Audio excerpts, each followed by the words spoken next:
I'd like to show off a few deformers that have been written with the Maya API.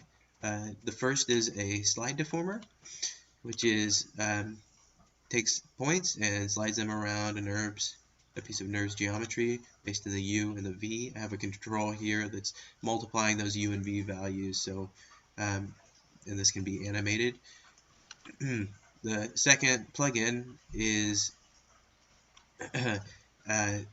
curved weights, which can be used with any Maya node. And in this case, it's being used with this slide deformer. You see here that there's been a very nice fall off with the upper lip. It collapses very quickly. And so what I can do here is go in and very quickly adjust that fall off to have it be more broad.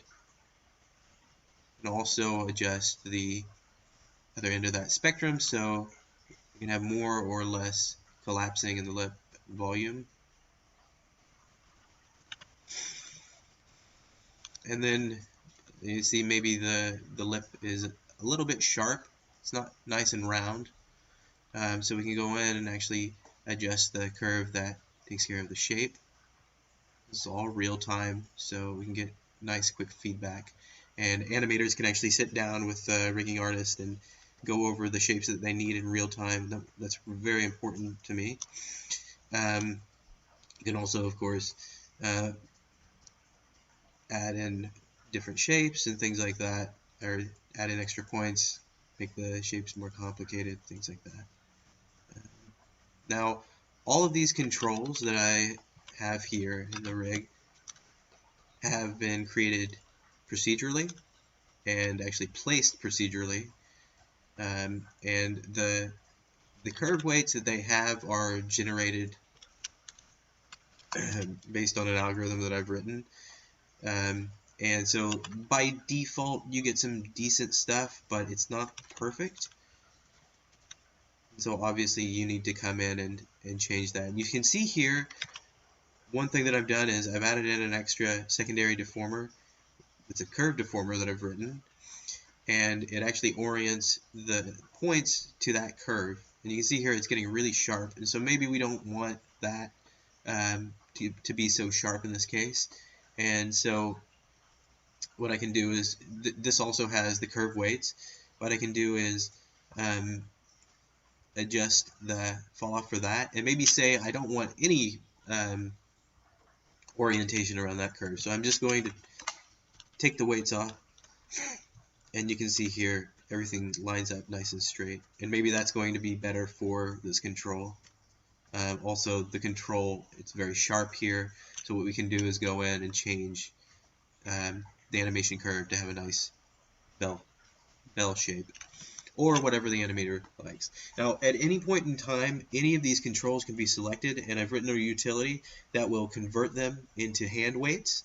So you just press a button, and then you get a weight map. You can go into paint mode, and you can paint those weights out.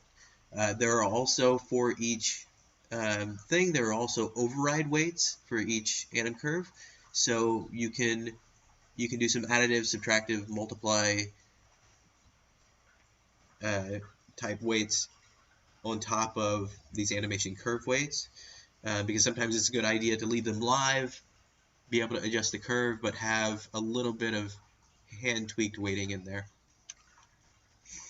I'd also like to talk about another deformer that we're using for optimization. Maya doesn't handle, it's very difficult to isolate points in Maya and tell just those points to deform.